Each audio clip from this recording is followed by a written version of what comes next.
कि इस एक ही वीडियो में हम 1885 से लेकर 1947 तक के इतिहास की जो महत्वपूर्ण घटनाएं हैं ना, उन्हें संक्षिप्त रूप से एक ही वीडियो में देखेंगे। तो अगर आपने पहले उन तीनों वीडियो को नहीं देखा तो इस वीडियो के बाद उन तीनों को देख लेना। इस वीडियो से अगर आप एक बार पढ़ लेंगे, उसके बाद उन तीनों वीडियो को देखेंगे तो वहाँ पर आपको डिटेल में यही सारी चीज़ें मिल जाएंगी। और अगर आपने पहले ही उन तीनों वीडियो को देख रखा है तो इस वीडियो में आपकी रिवीजन हो जाएगी और लास्ट में हम प्रीवियस ईयर क्वेश्चन भी कवर कर लेंगे। तो चलिए बिना देरी किए हुए वीडियो को शुरू करते हैं। तो चलिए वीडियो की शुरुआत करते हैं और कहानी की शुरुआत हम करते हैं 1885 में कांग्रेस की स्थापना से। तो भारत के राष्ट्रीय आंदोलन में कांग्रेस की स्थापना देश में एक बड़े आंदोलन का नेतृत्व करने तथा अंग्रेजी सरकार के सुरक्षा कपाट के रूप में हुआ था। तो जैसा कि हमने पढ़ रखा है कि कांग्रेस की स्थापना अंग्रेजों ने अपने बचाव के लिए की थी और बाद में इसी कांग्रेस का देश की आज़ादी में एक महत्वपूर्ण योगदान रहा था। तो ये हमने पढ़ रखा है। तो कांग्रेस की स्थापना कब हुई थी? तो 28 दिसंबर 1885 को कांग्रेस की स्थापना हुई थी। इसके संस्थापक कौन हैं? तो ए.ओ. ह्यूम इसके संस्थापक हैं, जिनका नाम है एलन ऑक्टेवियन ह्यूम, जो कि स्कॉटलैंड के थे। और कहाँ पर इसकी स्थापना हुई थी? तो कांग्रेस की स्थापना मुंबई के गोकुल दास तेजपाल संस्कृत विद्यालय में इसकी स्थापना हुई थी। और उस समय वायसराय कौन थे? तो लॉर्ड डफरिन उस समय वायसराय थे। और जब कांग्रेस की स्थापना हुई थी तो पहले इसका नाम भारतीय राष्ट्रीय संघ था और बाद में दादा भाई नौरोजी ने इसका नामकरण भारतीय राष्ट्रीय कांग्रेस कर दिया। पहले इसका नाम क्या था? भारतीय राष्ट्रीय संघ था। दादा भाई नौरोजी ने इसका नाम भारतीय राष्ट्रीय कांग्रेस कर दिया था। और बात की जाए तो कांग्रेस के प्रथम अधिवेशन के अध्यक्ष कौन थे? तो व्योमेश चंद्र बनर्जी थे। और कांग्रेस के प्रथम मुसलमान अध्यक्ष कौन थे? तो बदरुद्दीन तैयब जी। और प्रथम यूरोपियन जिसने कांग्रेस के अधिवेशन की अध्यक्षता की थी तो उनका नाम था जॉर्ज यूले। और प्रथम महिला जिसने कांग्रेस के अधिवेशन को संबोधित किया था, यानी कि वहाँ पर भाषण दिया था, तो प्रथम महिला थी जिन्होंने कांग्रेस के अधिवेशन को संबोधित किया था। इनका नाम था कादम्बिनी गांगुली। उसके बाद है प्रथम यूरोपियन महिला तथा प्रथम महिला अध्यक्ष जिसने कांग्रेस के अधिवेशन की अध्यक्षता की थी, तो इनका नाम था एनी बेसेंट। तो देखिए, प्रथम महिला जिन्होंने कांग्रेस के अधिवेशन को संबोधित किया था उनका नाम था कादम्बिनी गांगुली। और प्रथम महिला जिन्होंने कांग्रेस के अधिवेशन की अध्यक्षता की थी उनका नाम था एनी बेसेंट। यहाँ पर एक और सवाल भी बन सकता है कि प्रथम भारतीय महिला कौन थी जिन्होंने कांग्रेस के अधिवेशन की अध्यक्षता की थी? तो उनका नाम सरोजिनी नायडू होगा। ये सब मैंने आपको कांग्रेस अधिवेशन वाली वीडियो में पढ़ा रखा है। तो किस अधिवेशन में पहली बार भारत का राष्ट्रीय गीत वंदे मातरम गाया गया था? तो 1896 के कोलकाता कांग्रेस अधिवेशन में पहली बार वंदे मातरम गाया गया था। और जब वंदे मातरम गाया गया था तो उस समय जो कांग्रेस के अध्यक्ष कौन थे? तो उस समय कांग्रेस के अध्यक्ष थे रहमतुल्लाह सयानी। और जो वंदे मातरम गीत है ये बंकिम चंद्र चटर्जी के द्वारा लिखा गया है। तो कांग्रेस के स्थापना के बाद अब हम अगली महत्वपूर्ण घटना पर चलते हैं। तो 1905 में बंगाल का विभाजन कर दिया गया था। तो इसका उद्देश्य क्या था? तो अंग्रेजों का उद्देश्य था कि हिंदुओं और मुस्लिमों की एकता को तोड़ा जाए। और उस समय वायसराय कौन था? तो लॉर्ड कर्जन वायसराय था। और यह लागू कब हुआ था? यानी कि बंगाल का विभाजन लागू कब से किया गया था? तो यह 16 अक्टूबर 1905 से लागू हुआ था। पहले आप देख रहे हैं तो पहले बंगाल बहुत बड़ा होता था। इसमें बंगाल, बिहार, उड़ीसा, असम और जो बांग्लादेश बन गया, पूरा मिलाकर ये बंगाल होता था। परंतु 1905 में बंगाल का विभाजन कर दिया गया। एक बन गया पश्चिमी बंगाल और एक बन गया पूर्वी बंगाल। तो पूर्वी बंगाल में कौन सा क्षेत्र आया? आप ये देख रहे हैं ना, ये पूर्वी बंगाल में इतना क्षेत्र बांट दिया गया जिसमें पूर्व का बंगाल और असम वाला क्षेत्र, इसे पूर्वी बंगाल कह दिया गया और इस क्षेत्र में मुस्लिम आबादी ज़्यादा थी और जो पश्चिमी बंगाल था इसमें हिंदू आबादी ज़्यादा थी। तो पश्चिमी बंगाल में कौन कौन सा क्षेत्र था? तो बंगाल, बिहार और उड़ीसा ये पश्चिम बंगाल में आता था। तो आप देख रहे हैं कि आबादी के हिसाब से जहाँ पर हिंदू आबादी ज़्यादा थी उसे पश्चिम बंगाल बना दिया गया और जहाँ पर मुस्लिम आबादी ज़्यादा थी उसे पूर्वी बंगाल बना दिया गया। तो हिंदू और मुस्लिम की एकता को तोड़ने के लिए बंगाल का विभाजन किया गया था, परंतु लॉर्ड कर्जन ने यह तर्क दिया था कि जो बंगाल का क्षेत्र है यह बहुत बड़ा है और प्रशासकीय सुधार के लिए इसे बांटा गया है, परंतु उसका मकसद कुछ और था। हिंदू और मुस्लिम एकता को तोड़ना ही उसका मकसद था। तो इसीलिए 1905 में बंगाल का विभाजन होता है। तो देखिए 3 दिसंबर 1903 को विभाजन का प्रस्ताव अंग्रेजी संसद में रखा गया था, बंगाल विभाजन का प्रस्ताव। उसके बाद 19 जुलाई 1905 को जनता के सामने ये प्रस्ताव रखा जाता है कि बंगाल का विभाजन किया जाएगा। उसके बाद अगले ही दिन 20 जुलाई 1905 को समाचार पत्रों में भी यह खबर प्रकाशित कर दी जाती है कि अब बंगाल को 2 टुकड़ों में बांट दिया जाएगा। तो 7 अगस्त 1905 से इसका विरोध होना आरंभ हो जाता है और 16 अक्टूबर 1905 को बंगाल का विभाजन कर दिया जाता है। आप देख रहे हैं बंगाल का विभाजन 2 टुकड़ों में कर दिया गया। एक को बना दिया गया पूर्वी बंगाल और दूसरे को बना दिया गया पश्चिमी बंगाल। तो 16 अक्टूबर 1905 से विभाजन लागू होता है और विभाजन के फलस्वरूप बंगाल एवं संपूर्ण देश में रोष एवं विरोध की लहर फैल गई और 16 अक्टूबर 1905 को शोक दिवस के रूप में मनाया गया।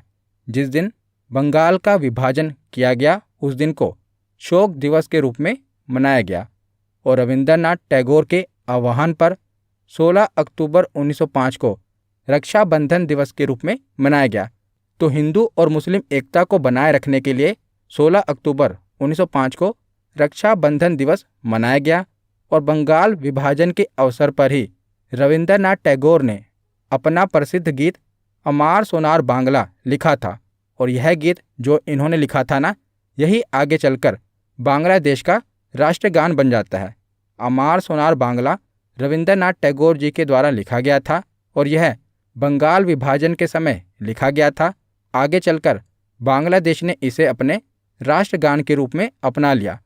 तो रविंद्रनाथ टैगोर इकलौते ऐसे व्यक्ति हैं जिन्होंने 2 देशों का नेशनल एंथम लिखा है, एक तो भारत का और दूसरा बांग्लादेश का। तो 1905 के बाद आगे हम चलते हैं 1906 में। तो 1906 में मुस्लिम लीग का गठन होता है। तो बंगाल विभाजन की घोषणा के पश्चात मुसलमानों का एक शिष्टमंडल जिसमें 36 लोग शामिल थे, आगा खां के नेतृत्व में 1 अक्टूबर 1906 को शिमला में वायसराय लॉर्ड मिंटो से जाकर मिलते हैं और इस शिष्टमंडल ने केंद्रीय, प्रांतीय व स्थानीय निकायों में मुसलमानों के लिए एक अलग पृथक निर्वाचक मंडल की मांग की थी। तो आगा खां के नेतृत्व में एक शिष्टमंडल वायसराय लॉर्ड मिंटो के पास जाता है और अपने लिए एक अलग निर्वाचक मंडल की मांग करते हैं। तो पृथक निर्वाचक मंडल क्या होता है ये पिछले ही वीडियो में गोलमेज सम्मेलन वाली वीडियो में मैंने आपको बताया था। तो ढाका के नवाब सलीमुल्लाह खां के नेतृत्व में 30 दिसंबर 1906 को ढाका में आयोजित एक बैठक में मुस्लिम लीग की स्थापना की घोषणा की गई। तो याद रखिएगा इसकी स्थापना कब की गई थी? तो 1906 में मुस्लिम लीग की स्थापना की गई थी। तो इसकी स्थापना 1906 में आगा खां, ढाका के नवाब सलीमुल्लाह और नवाब मोहसिन उल मुल्क के नेतृत्व में की गई थी। तो याद रखिएगा कई बार एग्जामिनर ने ये क्वेश्चन पूछा है और ऑप्शन में मोहम्मद अली जिन्ना जरूर लिखता है। तो याद रखिएगा मुस्लिम लीग की स्थापना मोहम्मद अली जिन्ना ने नहीं की थी। मोहम्मद अली जिन्ना 1913 में मुस्लिम लीग में शामिल हुए थे। तो देखिए, तो आपसे प्रश्न कैसे पूछा जाएगा कि बताइए निम्नलिखित में से किसने मुस्लिम लीग की स्थापना नहीं की थी? तो 4 ऑप्शन होंगे, आगा खां, सलीमुल्लाह, मोहसिन उल मुल्क और मोहम्मद अली जिन्ना। तो आपको लगेगा कि मोहम्मद अली जिन्ना तो होगा ही क्योंकि इसने तो स्थापना की ही होगी, पर नहीं, मोहम्मद अली जिन्ना ने मुस्लिम लीग की स्थापना नहीं की थी। ये 1913 में आगे चलकर मुस्लिम लीग में शामिल हो गए थे। तो 1906 के बाद आगे चलते हैं 1907 में। तो 1907 में क्या होता है कि कांग्रेस का विभाजन हो जाता है। तो 1907 में सूरत में कांग्रेस का अधिवेशन हो रहा होता है, जिसकी अध्यक्षता रास बिहारी घोष ने की थी। तो इस समय कांग्रेस का विभाजन हो जाता है। कांग्रेस नरम दल और गरम दल दो टुकड़ों में बढ़ जाती है, जो कि हमने डिटेल में पढ़ रखा है, गरम दल के बारे में और नरम दल के बारे में। कुछ महत्वपूर्ण नेता थे, जैसे कि दादा भाई नौरोजी, फिरोज शाह मेहता, बदरुद्दीन तैयब, गोपाल कृष्ण गोखले। ये कुछ महत्वपूर्ण नेता थे।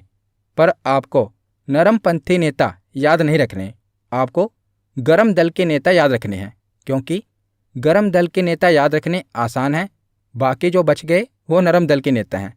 तो गरम दल के नेता कौन कौन थे? बाल गंगाधर तिलक, लाला लाजपत राय, विपिन चंद्र पाल और अरविंद घोष। तो इन चारों का नाम आपको पता होना चाहिए कि ये गरम दल के नेता थे।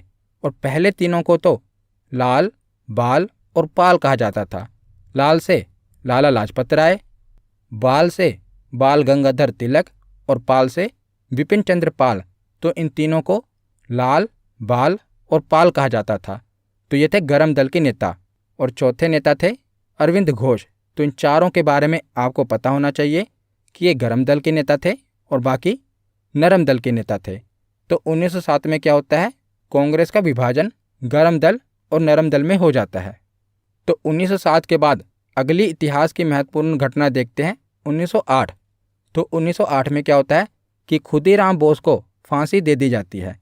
तो शहीद खुदीराम बोस भारत में अंग्रेजी शासन का विरोध करने वाले सबसे युवा क्रांतिकारी स्वतंत्रता सेनानी थे। इनका जन्म 3 दिसंबर 1889 को पश्चिम बंगाल के मिदानपुर जिले में हुआ था। तो आखिर इन्हें फांसी क्यों दी गई थी? तो मुजफ्फरपुर के जज D.H. किंग्सफोर्ड को मारने की साजिश के आरोप में खुदीराम बोस को मुजफ्फरपुर जेल भेजा गया था, और जिसे मुजफ्फरपुर षड्यंत्र के रूप में भी जाना जाता है। तो 11 अगस्त 1908 को 18 साल की उम्र में इन्हें फांसी पर लटका दिया गया, और जिसने इन्हें भारतीय स्वतंत्रता आंदोलन का सबसे कम उम्र का शहीद बना दिया था। तो ये भारतीय स्वतंत्रता आंदोलन के सबसे कम उम्र के शहीद थे। कौन? खुदीराम बोस। तो इन्हें 1908 में फांसी दे दी गई थी। उसके बाद अगली महत्वपूर्ण घटना है 1911। तो 1911 में क्या होता है? बंगाल का विभाजन रद्द हो जाता है। हमने पढ़ा था कि 1905 में बंगाल का विभाजन किया जाता है ना। तो आगे चलकर 1911 में क्या होता है कि बंगाल का विभाजन रद्द कर दिया जाता है, क्योंकि जब बंगाल का विभाजन किया गया तो बहुत ही उग्र रूप से आंदोलन किए जाने लगे। तो आगे चलकर क्या होता है कि 1911 में जो बंगाल का विभाजन किया गया था, इसे रद्द कर दिया जाता है। उसके बाद अगली महत्वपूर्ण घटना है 1913 में। तो 1913 में गदर पार्टी की स्थापना होती है। तो गदर पार्टी भारत में अंग्रेजी शासन को समाप्त करने के लिए भारतीयों के द्वारा आयोजित एक अंतर्राष्ट्रीय राजनीतिक आंदोलन था। तो इसका गठन 1913 में हुआ था, और इसका मुख्यालय अमेरिका के सैन फ्रांसिस्को में था। और इसकी स्थापना, गदर पार्टी की स्थापना लाला हरदयाल और सोहन सिंह भाखना ने की थी। इम्पोर्टेंट है, याद रखिएगा। एक तो 1913 में गदर पार्टी की स्थापना हुई थी, और स्थापना की किसने थी? तो लाला हरदयाल और सोहन सिंह भाखना ने की थी। तो 1913 के बाद अब हम कहानी के अगले पड़ाव पर चलते हैं। तो 1914 में क्या होता है? प्रथम विश्व युद्ध होता है, जो कि 4 सालों तक चलता है। तो प्रथम विश्व युद्ध 1914 से शुरू होता है और 1918 तक चलता है। तो 1914 के बाद 1915 में महात्मा गांधी जी दक्षिण अफ्रीका से भारत वापस आते हैं। तो यह भी महत्वपूर्ण घटना है अपने आप में। तो 1915 में महात्मा गांधी जी दक्षिण अफ्रीका से भारत वापस आते हैं, और उसी समय आपको पता है कि प्रथम विश्व युद्ध चल रहा होता है। तो महात्मा गांधी जी क्या करते हैं? भारतीयों को अंग्रेजी सेना में शामिल होने के लिए प्रोत्साहित करते हैं, और प्रथम विश्व युद्ध में अंग्रेजों की तरफ से भाग लेने के लिए प्रोत्साहित करते हैं, क्योंकि महात्मा गांधी जी का यह मानना था कि अगर भारतीय अंग्रेजों का युद्ध में साथ देंगे तो आगे चलकर अंग्रेजों का भारतीयों के प्रति जो रवैया था वो नरम रहेगा और भारतीयों के लिए ये काफ़ी सुधार करेंगे। पर आगे चलकर ऐसा नहीं होता और इसीलिए महात्मा गांधी जी को अंग्रेजी सेना में भर्ती कराने वाला सार्जेंट भी कहा गया था, क्योंकि इन्होंने भारतीयों को अंग्रेजी सेना में जाने के लिए प्रोत्साहित किया था। तो 1915 में गांधी जी का भारत में आगमन होता है और उसके अगले वर्ष 1916 में लखनऊ समझौता होता है। तो 1916 में कांग्रेस का लखनऊ में अधिवेशन हो रहा होता है, जिसके अध्यक्ष कौन होते हैं? अंबिकाचरण मजूमदार। और इसमें क्या होता है, तो हमने पीछे पढ़ा था ना कि 1907 में क्या हुआ था, कांग्रेस का विभाजन हो गया था। पर वही आगे चलकर 1916 में नरम दल और गरम दल का एकीकरण हो जाता है। जो कांग्रेस का विभाजन नरम दल और गरम दल में हुआ था ना, वही 1916 में एकीकरण यानी कि दोनों आपस में मिल जाते हैं। और इसी के साथ साथ कांग्रेस और मुस्लिम लीग का भी आपस में समझौता हो जाता है और 1916 में ही होम रूल लीग की स्थापना होती है। तो होम रूल लीग क्या था? तो यह प्रथम विश्व युद्ध के समय प्रथम भारतीय प्रतिक्रिया थी, जो कि आयरिश होम रूल लीग से प्रेरित थी। तो इस आंदोलन का उद्देश्य राजनीतिक शिक्षा और सार्वजनिक बैठकों आदि के माध्यम से स्वशासन को प्राप्त करना था। स्वशासन यानी कि खुद के शासन को प्राप्त करना था। तो देखिए, भारत में होम रूल लीग की स्थापना दो लोगों ने की थी। बात करें मद्रास में, तो मद्रास में होम रूल लीग की स्थापना एनी बेसेंट ने की थी और पुणे में होम रूल लीग की स्थापना बाल गंगाधर तिलक जी ने की थी। तो याद रखिएगा, मद्रास में होम रूल लीग की स्थापना किसने की थी? एनी बेसेंट ने। और पुणे में होम रूल लीग की स्थापना किसने की थी? तो बाल गंगाधर तिलक ने। तो 1916 में होम रूल लीग की स्थापना होती है और उसके बाद 1917 से जो गांधी जी भारत में आए थे ना, अब वो एक्शन मोड में आ जाते हैं, यानी कि वो भारत में अपना पहला आंदोलन करते हैं 1917 में। तो यह चंपारण आंदोलन था। तो 1917 में चंपारण, जो कि बिहार में है, तो बिहार के एक स्थानीय नेता जिनका नाम था राजकुमार शुक्ल, वे गांधी जी से मिलने आए और उन्हें चंपारण की स्थिति के बारे में बताया और उन्होंने गांधी जी को चंपारण की 3 कठिया प्रणाली के बारे में जानकारी दी और गांधी जी को चंपारण चलने के लिए कहा। तो ये 3 कठिया प्रणाली क्या थी? तो 19वीं शताब्दी के प्रारंभ में अंग्रेज बागान मालिकों ने किसान से यह करार कर लिया था कि वे अपनी भूमि के 3/20वें हिस्से पर नील की खेती अवश्य करेंगे और इसी 3/20वें हिस्से पर नील की खेती को 3 कठिया प्रणाली कहा गया।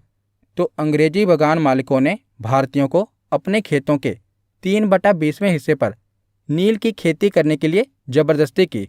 तो इसी 3/20वें हिस्से पर नील की खेती को 3 कठिया प्रणाली कहा जाता है। तो इसमें क्या हुआ, तो महात्मा गांधी जी ने चंपारण में आंदोलन कर दिया। तो हमने गांधी युग वाली वीडियो में इसके बारे में डिटेल में पढ़ रखा है। यहाँ पर मैं आपको सभी घटनाओं के बारे में संक्षिप्त रूप से बता रहा हूँ। तो 1917 में चंपारण में आंदोलन होता है नील की खेती के विरोध में। तो इस सत्याग्रह के बाद रविंद्रनाथ टैगोर द्वारा गांधी जी को महात्मा की उपाधि दी गई थी और उसके बाद से ही इन्हें महात्मा गांधी के नाम से बुलाया जाने लगा।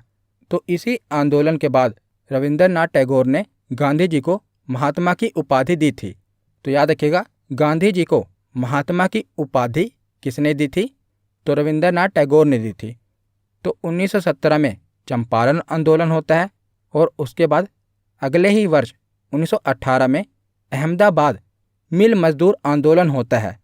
तो चंपारण सत्याग्रह के बाद 1918 में गांधी जी अहमदाबाद के कपड़ा मिल मजदूरों से मिले और उनकी समस्या को समझा।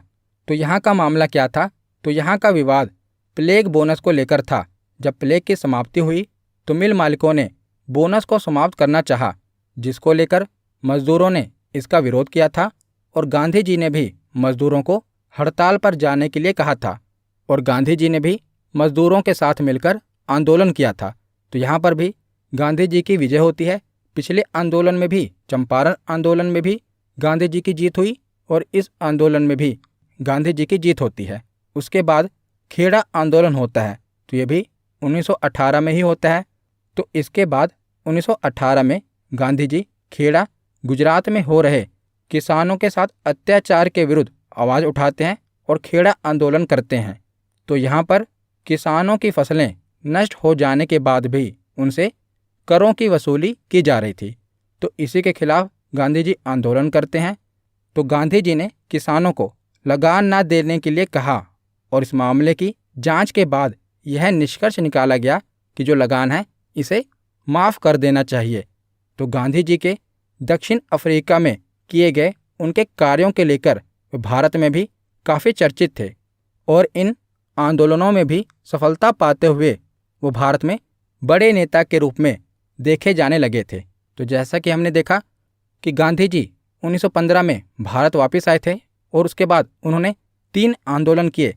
1917 में चंपारण आंदोलन, 18 में अहमदाबाद मिल मजदूर आंदोलन और 18 में ही खेड़ा आंदोलन, और तीनों आंदोलनों में वो सफल रहे, जिसके बाद वो भारत में बड़े नेता के रूप में देखे जाने लगे।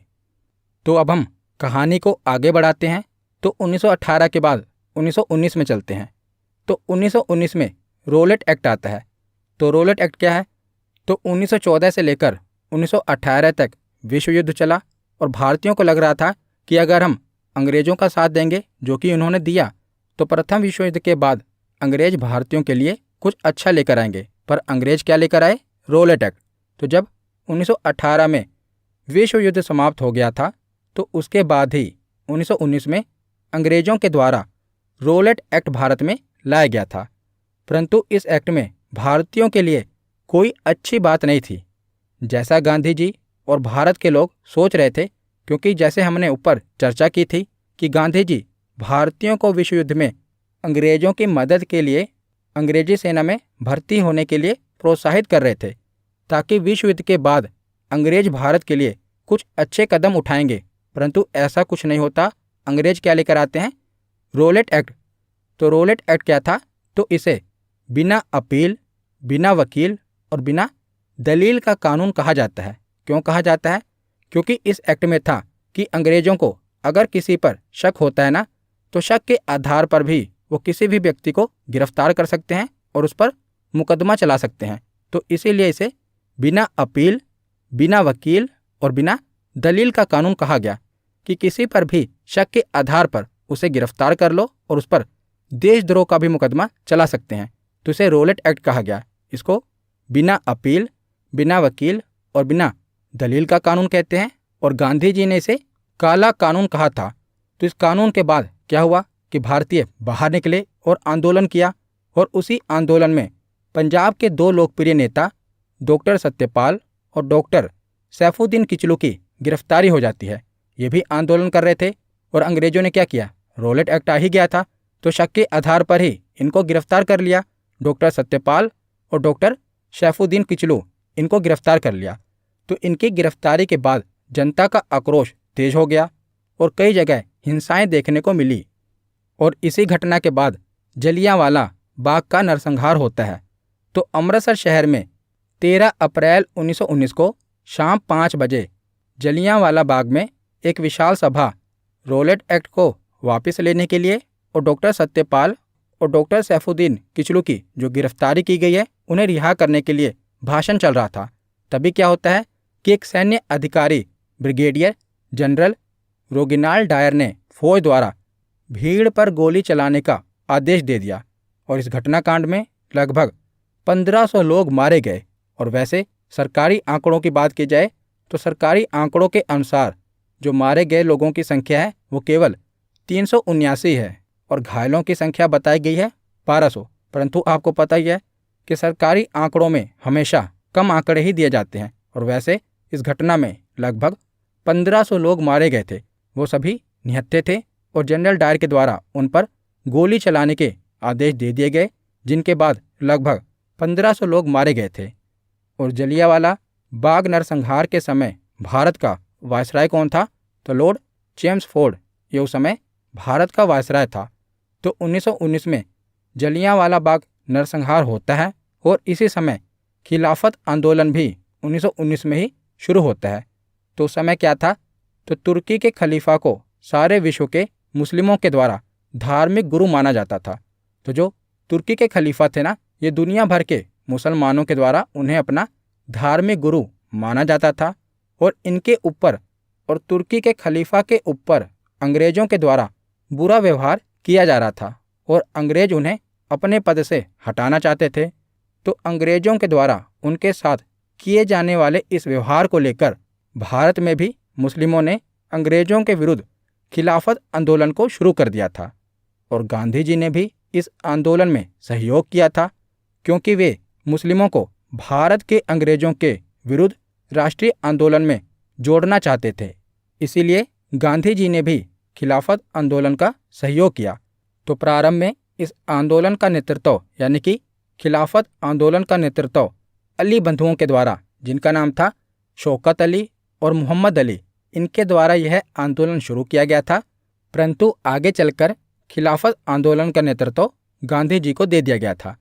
तो ये एग्जाम में पूछा गया है कि खिलाफत आंदोलन की शुरुआत किसके द्वारा की गई थी? तो अली बंधुओं के द्वारा, शौकत अली और मोहम्मद अली के द्वारा खिलाफत आंदोलन की शुरुआत की गई थी। तो 1919 के बाद आगे अब हम चलते हैं 1920 में। तो अब क्या होता है? तो अंग्रेज़ों के खिलाफ असहयोग आंदोलन होता है, क्योंकि एक तो अंग्रेज रॉलेट एक्ट लेकर आए, उसके बाद क्या हुआ, जलियांवाला बाग नरसंहार हुआ, जिससे क्या हुआ कि भारतीय काफ़ी आक्रोश में आ गए। तो भारतीयों ने अंग्रेज़ों के खिलाफ असहयोग आंदोलन कर दिया।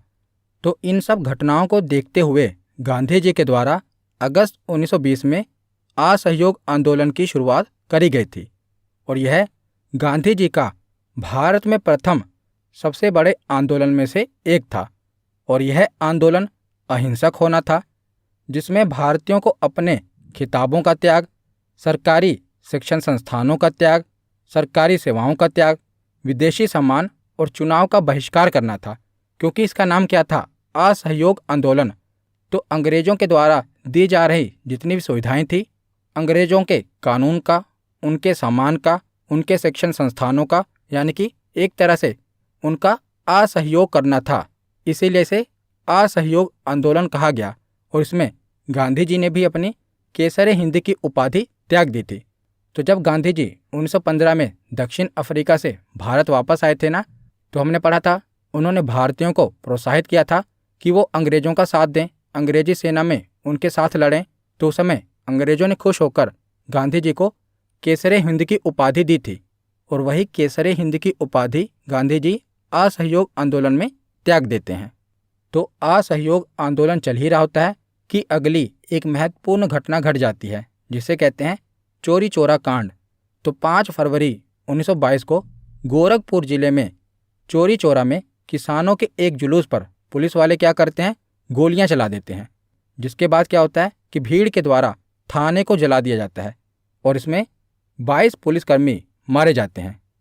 और इस घटना के बाद गांधी जी ने इस असहयोग आंदोलन को हिंसात्मक होते हुए देख इसको समाप्त करने का निर्णय लिया। हमने पढ़ा था कि जो असहयोग आंदोलन होना था ये अहिंसक होना था, पर यहाँ पर क्या होता है? हिंसा घट जाती है, जिसके बाद गांधी जी क्या कहते हैं कि इस असहयोग आंदोलन को समाप्त करना होगा।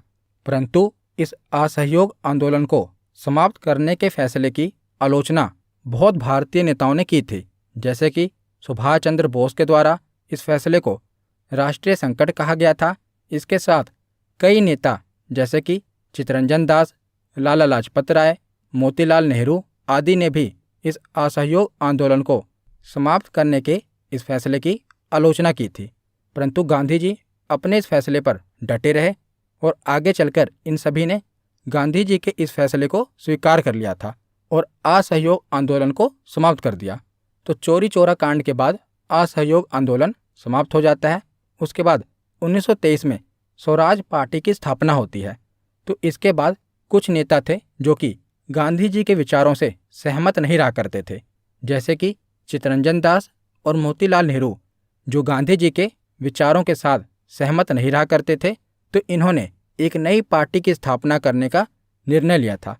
तो इसी क्रम में चित्तरंजन दास और मोतीलाल नेहरू ने इलाहाबाद में मार्च 1923 में स्वराज पार्टी की स्थापना की थी। तो याद रखिएगा 1923 में स्वराज पार्टी की स्थापना होती है, किसके द्वारा की जाती है? तो चित्तरंजन दास और मोतीलाल नेहरू के द्वारा 1923 में स्वराज पार्टी की स्थापना होती है और उसके अगले ही वर्ष 1924 में बेलगांव में महात्मा गांधी जी के द्वारा कांग्रेस के अधिवेशन की अध्यक्षता की जाती है। तो इतना खास क्यों है? क्योंकि महात्मा गांधी जी के द्वारा केवल एक बार ही कांग्रेस के अधिवेशन की अध्यक्षता की गई थी और ये बेलगांव में की गई थी। तो ये कांग्रेस का 40वां अधिवेशन था और एकमात्र अधिवेशन था जिसमें गांधी जी अध्यक्ष बने थे। उसके बाद अगली महत्वपूर्ण घटना है साइमन कमीशन का भारत में आना।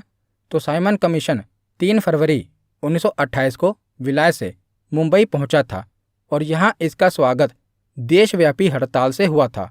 और जब यह कमीशन दिल्ली पहुंचा था तो इसको काले झंडे दिखाए गए थे और साइमन कमीशन वापस जाओ के नारे के साथ इसका विरोध किया गया था।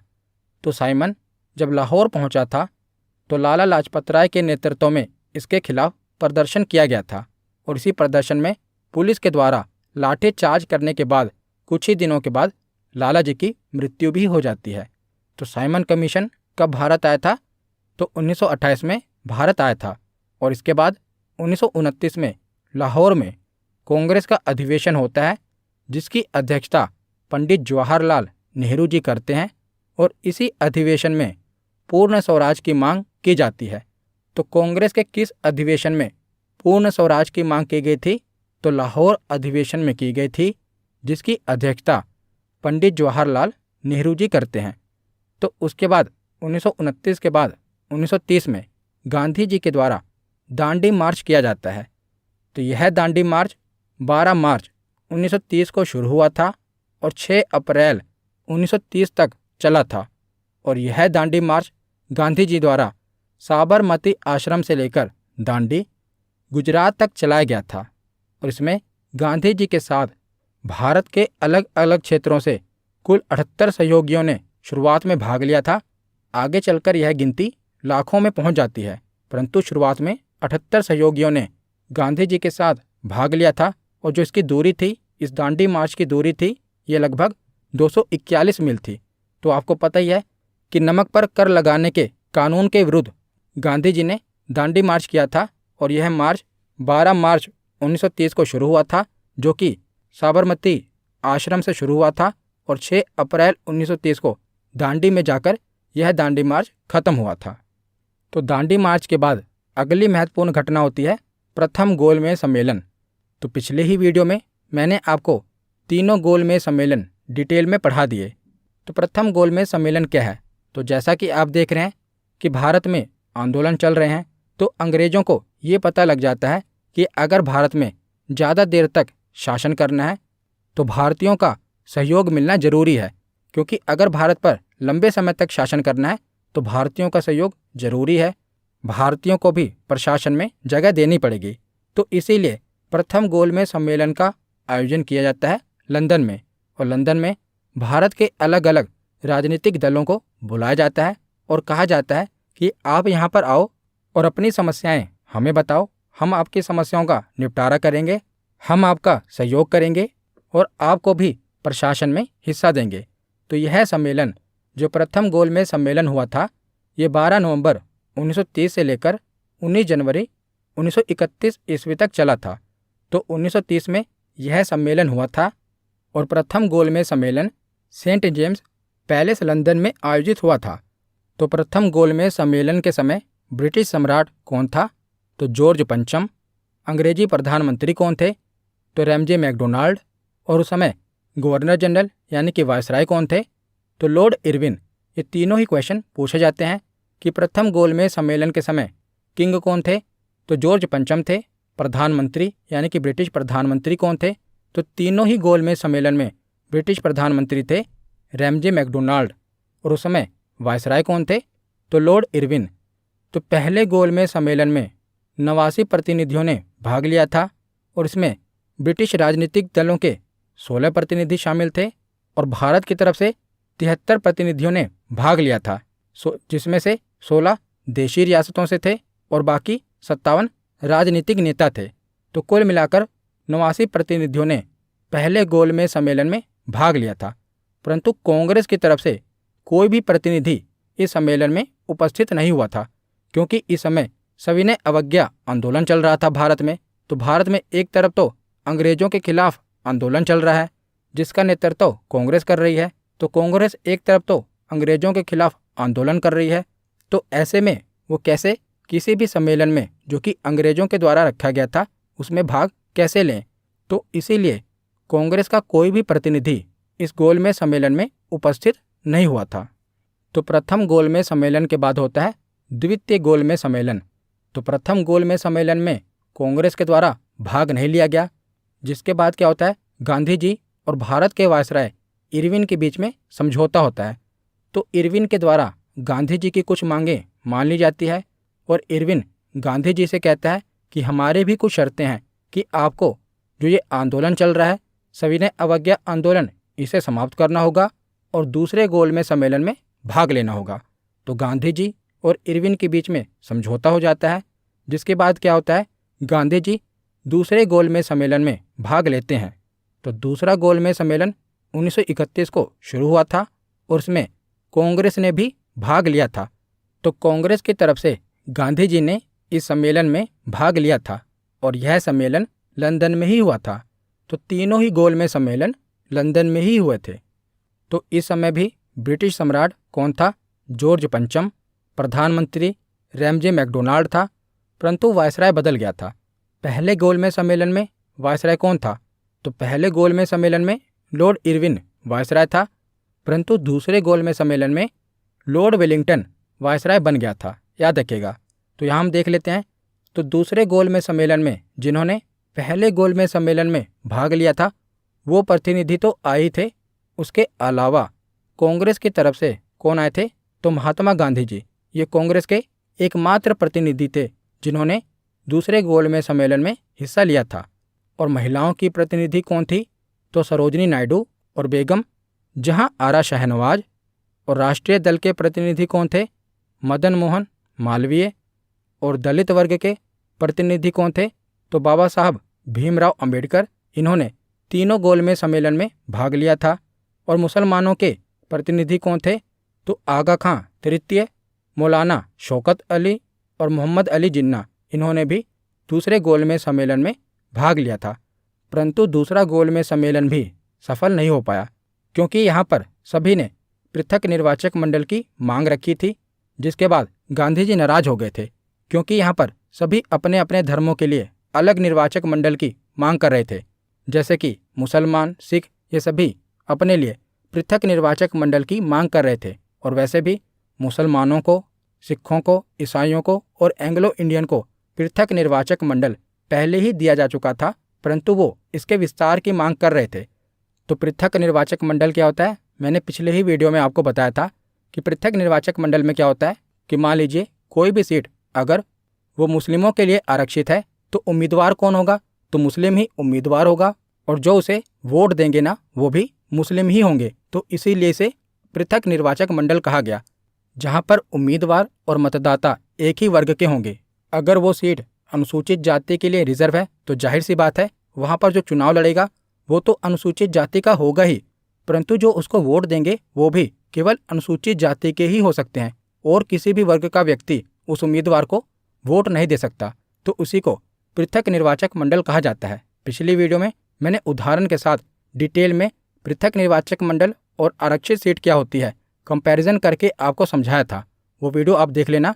गोलमेज सम्मेलन वाली वीडियो है, वहाँ पर मैंने बताया था।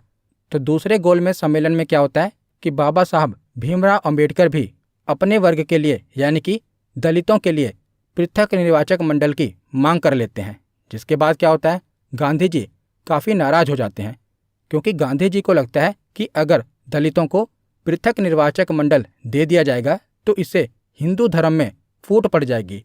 इसीलिए गांधी जी जब भारत में आते हैं तो आमरण अनशन पर चले जाते हैं। तो इसी बीच में क्या होता है, गांधी जी और बाबा साहब भीमराव अंबेडकर के बीच में पुनः समझौता होता है। तो गांधी जी दलितों के लिए पृथक निर्वाचक मंडल बनाए जाने से बहुत दुखी हुए और 20 सितंबर 1932 से पुणे के यरवदा जेल में आमरण अनशन प्रारंभ कर दिया। जिसके बाद क्या होता है, मदन मोहन मालवीय, डॉक्टर राजेंद्र प्रसाद और श्री राजगोपालाचारी के प्रयासों से पुणे में गांधी जी और बाबा साहब भीमराव अंबेडकर के बीच में एक समझौता होता है जिसे पूना समझौता कहा जाता है। तो इस समझौते के अनुसार दलितों के लिए पृथक निर्वाचक मंडल समाप्त कर दिया जाएगा, यानी कि दलितों के लिए कोई भी पृथक निर्वाचक मंडल नहीं होगा।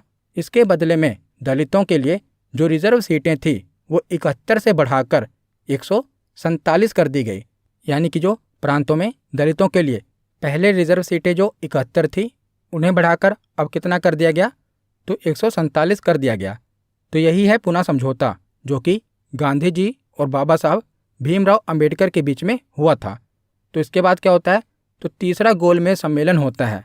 तो दूसरे गोलमेज सम्मेलन की विफलता के बाद 17 नवंबर 1932 से लेकर 24 दिसंबर 1932 तक लंदन में तीसरा गोलमेज सम्मेलन आयोजित होता है।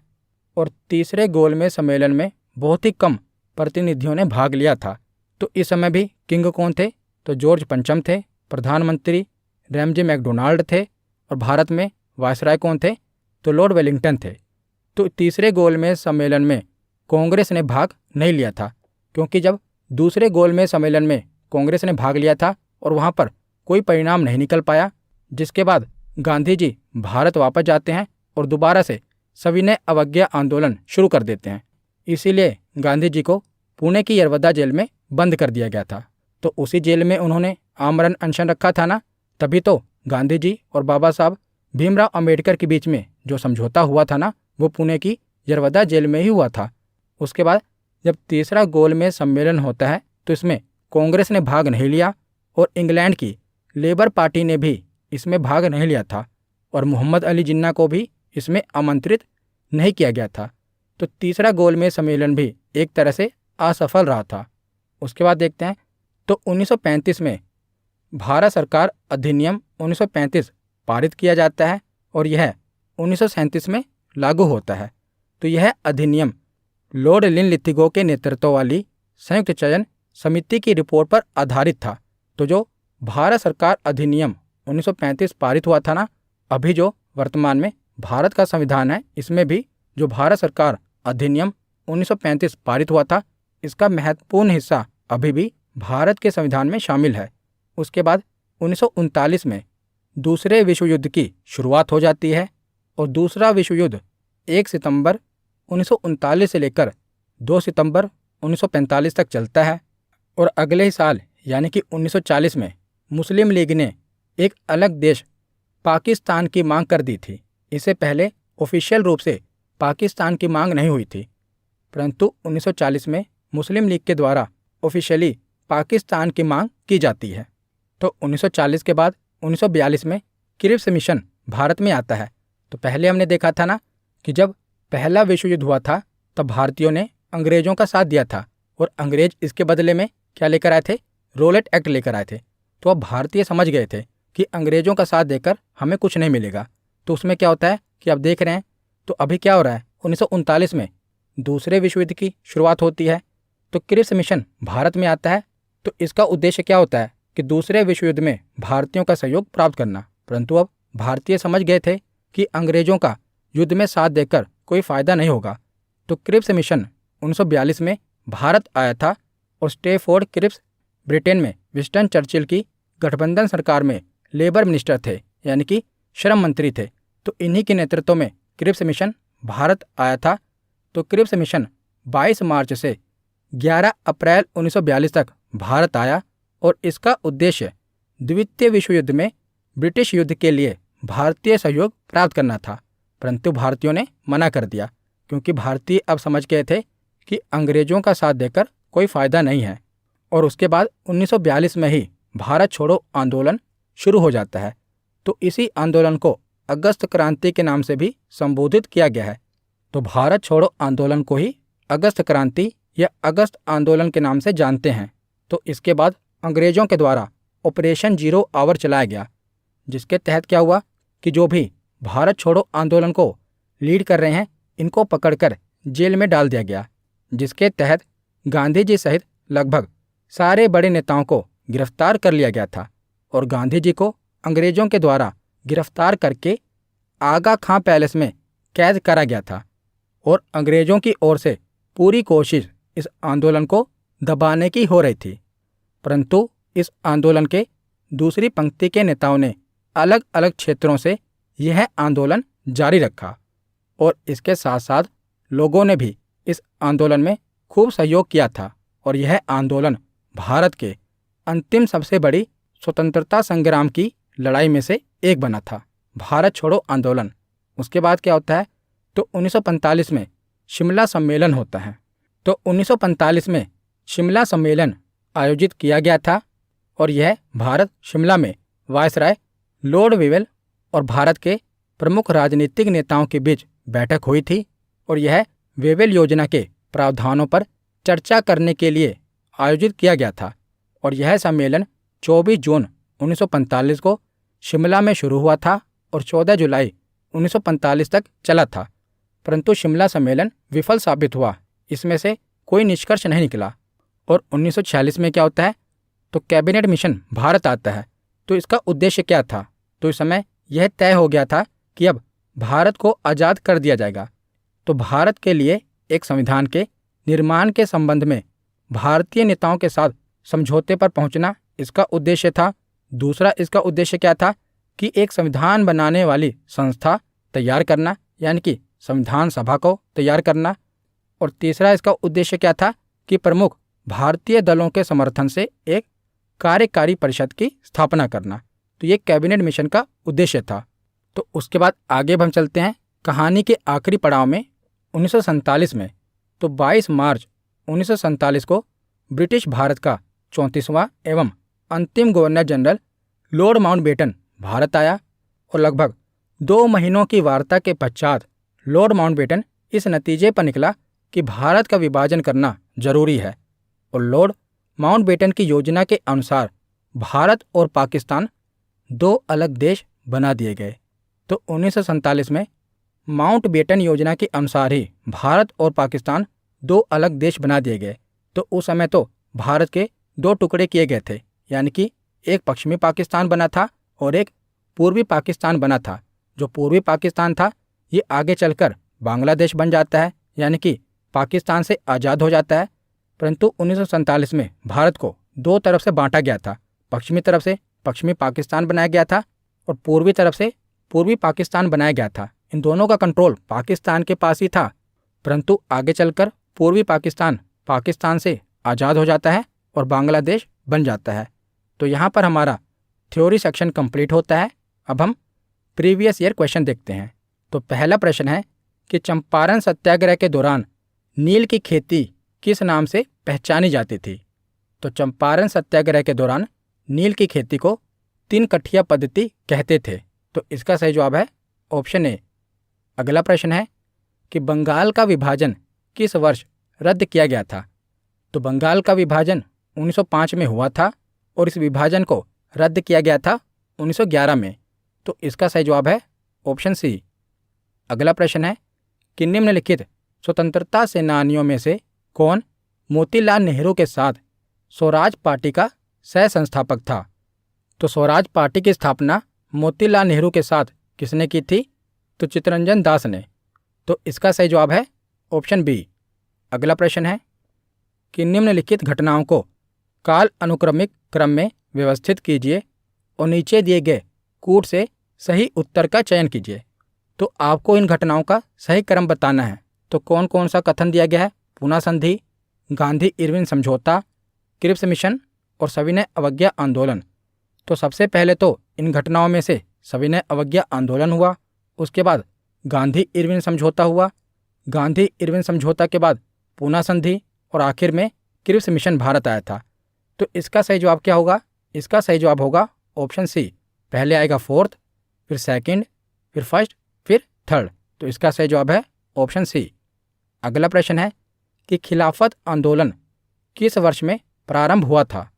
तो खिलाफत आंदोलन 1919 में प्रारंभ हुआ था। तो इसका सही जवाब है ऑप्शन सी। अगला प्रश्न है कि भारतीय राष्ट्रीय कांग्रेस ने किस अधिवेशन में पूर्ण स्वराज को अपना लक्ष्य घोषित किया था। तो भारतीय राष्ट्रीय कांग्रेस के किस अधिवेशन में पूर्ण स्वराज की मांग उठी थी। तो इसका सही जवाब है ऑप्शन ए। 1929 में कांग्रेस के लाहौर अधिवेशन में पूर्ण स्वराज को अपना लक्ष्य घोषित किया गया था। तो इसका सही जवाब है ऑप्शन ए। अगला प्रश्न है कि भारत छोड़ो आंदोलन को किस नाम से भी जाना जाता है? तो भारत छोड़ो आंदोलन को अगस्त आंदोलन के नाम से भी जाना जाता है। तो इसका सही जवाब होगा ऑप्शन बी। अगला प्रश्न है कि मुस्लिम लीग ने पाकिस्तान का प्रस्ताव कब और कहां पारित किया था? तो मुस्लिम लीग ने पाकिस्तान का प्रस्ताव कब पारित किया था? तो 1940 में। और कहां पर पारित किया था? तो लाहौर में। तो इसका सही जवाब है ऑप्शन सी। अगला प्रश्न है कि महात्मा गांधी दक्षिण अफ्रीका से भारत किस वर्ष लौटे थे? तो महात्मा गांधी 1915 में दक्षिण अफ्रीका से भारत लौटे थे। तो इसका सही जवाब है ऑप्शन ए। अगला प्रश्न है कि चौरी चौरा नामक प्रसिद्ध स्थल कहाँ पर है? तो चौरी चौरा नामक प्रसिद्ध स्थल गोरखपुर में है। तो इसका सही जवाब है ऑप्शन ए। अगला प्रश्न है कि भारत में जब क्रिप्स मिशन आया उस समय भारत का वायसराय कौन था? तो जब क्रिप्स मिशन भारत आया था तो उस समय भारत का वायसराय था लिनलिथिगो। तो इसका सही जवाब है ऑप्शन सी। तो आज का आखिरी प्रश्न है कि गांधी जी भारतीय राष्ट्रीय कांग्रेस के अध्यक्ष कितनी बार बने थे? तो गांधी जी केवल एक बार ही भारतीय राष्ट्रीय कांग्रेस के अध्यक्ष बने थे। और वो अधिवेशन कहाँ हुआ था? तो बेलगांव में वो अधिवेशन हुआ था और वो कांग्रेस का 40वां अधिवेशन था। तो इसका सही जवाब है ऑप्शन ए। गांधी जी केवल एक बार ही कांग्रेस के अध्यक्ष बने थे। तो आज की वीडियो यहीं पर ख़त्म होती है। कैसी लगी ये वीडियो कमेंट सेक्शन में ज़रूर बताना। धन्यवाद।